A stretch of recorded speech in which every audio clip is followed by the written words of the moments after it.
ဒါကတော့မျက်ခုံးမထိုးခင်ပုံလေးပါမျက်ခုံးမထိုးခင်ပတ်တန်ကို golden ratio နဲ့သူ့ပတ်တန်ကိုတေချာဆွဲရပါတယ်စိတ်ရှည်လက်ရှည်နဲ့တေချာချာလေးပတ်တန်ချရပါတယ်ရင်လို့မရပါဘူးရှင်ပြီးလို့ရှိရင်ထုံစည်းအုပ်ပါမယ်ထုံစည်းကနိုင်ဝက်နီးပါးလောက်ရလို့ရှိရင်ရပါပြီ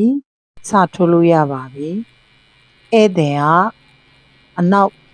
အမှုံအရှိအမြင်လေးကြိုက်တယ်ဆိုလို့ထိုးထားပေးပါတယ်ညိုရင်လည်းမကြိုက်ဘူးတဲ့ညိုရင့်ရောင်လေးအမဲနည်းနည်းဆက်ပေးရတာပေါ့နော်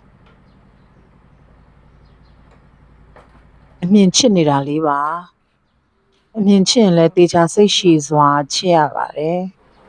နာမှာစိတ်မပူပါနဲ့ရှင်ထုံစည်းအကြီးကိုနောက်တစ်ပြန်ထပ်ထည့်ပါတယ်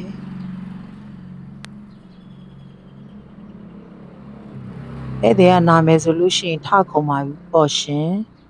ခုကဧည့်သည်အေးဆေးပဲဆိုတော့မနာလို့ပေါ့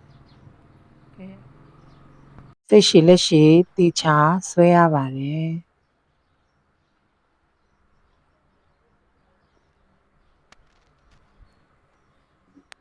ဧည့်သည်ကလည်းမလှမှာဆိုလို့ငြိမ်ငြိမ်လေးနေနေပြပါတယ်ရှင်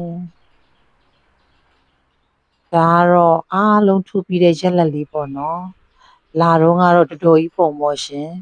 အခုတော့မကြီးဖြစ်သွားပါပြီရမ်းလူပြိုသွားပါပြီ9နှစ်စာလောက်ငယ်သွားပါပြီဧည့်သည်ကကျဉ်တ်ပီတိဖြစ်စွာ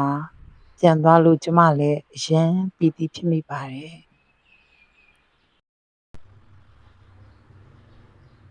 ဒါ